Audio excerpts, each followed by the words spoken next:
Fast Lawyer VR Reviews. For sexy VR reviews, hit the subscribe button.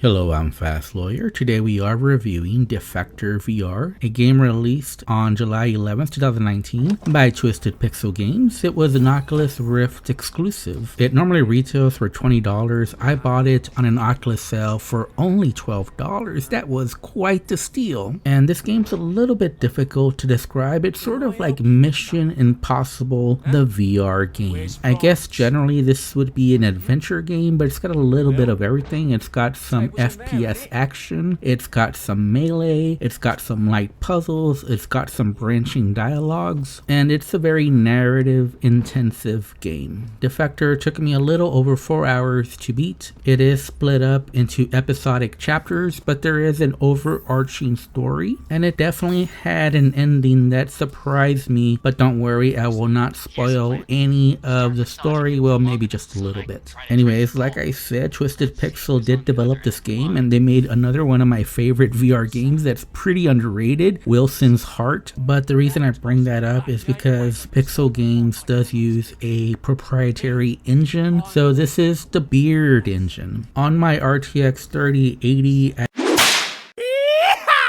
I was getting mostly 90 frames per second on ultra graphics, but I did notice some frame rate drops. It would drop all the way down into the 70s at times. Now, I did not experience any serious issues or bugs, but I have heard some people say this game will not load up for them anymore. And as an Oculus Rift exclusive, it's really doubtful this game will get any continued support, so don't expect any updates in the future. You do have full locomotion and smooth and snap turning. You can choose the speed of the turn, and there are comfort options available as well. As far as the combat here, it is passable, but I would not call it good. From the weapon handling to the ballistics, this is all pretty subpar here. While you are able to two-hand most weapons, the weapons overall feel very arcade-like, not very realistic, with very little recoil. Sometimes it does feel like maybe you're shooting a laser, and the same goes with the melee combat. While it is nice here that you can dodge, and that's pretty cool, the actual physics here is almost non-existent. This is definitely arcade melee action. You can just swing wildly and just duck and dodge and you'll be fine, but it is a nice addition to combat. There's not a lot of shooting games that have melee in them, and the melee is fun, but again, just don't expect realistic physics or any in-depth fighting here. It's just a little bit of arcade action. Now, as far as the puzzles here, they're very simple. A lot of it's just finding the right object and knowing when to use it. There are some mini games here, so you can consider those puzzles as well, such as you'll be playing blackjack, or you'll be using your detective mode to cheat at these games of chance. Sometimes you'll need to talk to the right person in order to get the object that you need, and then you just need to figure a way to get that object. There's nothing really complicated here until you get to the very end, and then there's this one puzzle that has you memorize a certain configuration, which can be pretty difficult if you didn't really take the time to memorize it beforehand. I would say the puzzles weren't really challenging. Most of the challenge was just trying to figure out what exactly the game wanted you to do. There are branching dialogue paths as well, and there are actually fail states in some of these branching dialogues. So this game, you do have to pay attention. You do have to use your detective mode to try to figure out clues, to try to get more information, so that when you come across these interrogations or these dialogue choices, that you pick the right option. So these are probably the most challenging because you do have to pay attention, and as a gamer, I don't always pay the most attention, so I did find some of these difficult and I did fail and end up getting killed because of it. But the good news is that the checkpoints here are pretty generous when it comes to these dialogue choices, so you can just try again and pick different choices, and hopefully you learn by your mistakes and pick the right ones the next chance you get. Overall, I did have fun with this title. As an adventure game overall, as a Mission Impossible type game, it did work. So you do feel like Agent 007, and you are this super spy, and you're put into these impossible situations that you are able to get out of, and that is a very good feeling in VR, especially with all the immersive set pieces in this game. You'll be going to various cities, you'll be on planes, you'll be in secret underground layers. Everything's here to make for a nice spy thrilling adventure. However, as much as I like the game overall, and like I said, I do recommend it, there are lots of faults with this game, and it does start with the combat. So here, like I said, the shooting isn't very good. It's very basic, and it does feel a bit too arcadey. The AI here is not very smart, and it is very easy. I did read some reviews that said the combat in the first chapter was difficult. I did not find that to be the case at all. I was never really challenged by the combat in this game, so I think the difficulty here was maybe a bit too easy, but if you're more of a casual gamer, you might have a different opinion on the combat here. And the puzzles here were also a mixed bag. I found most of them to be just too easy, but there were a few challenging puzzles, and I did appreciate those. And what I really liked is that you had to do some activities here that did make you feel like a spy, like having to use your gadgets to cheat at blackjack was just spot on. I did enjoy that. The voice acting was good overall, and the overarching story I thought was nice, but I think the problem with this game is because the game is split up into many chapters, you don't really get to know a lot of the characters in depth. Like, you're introduced to this one character for this one mini chapter, and then it's over, you're on to the next mini chapter. So while there is a overarching story, because it is broken up into these mini chapters that happen at different times and different locations, you don't really get to know most of the characters in these little mini plots. So overall, I do think Defector is a good VR experience, but there's issues with the core gameplay. The combat isn't that great, the puzzles aren't that awesome, and while the adventure overall is a lot of fun to go through, the story itself never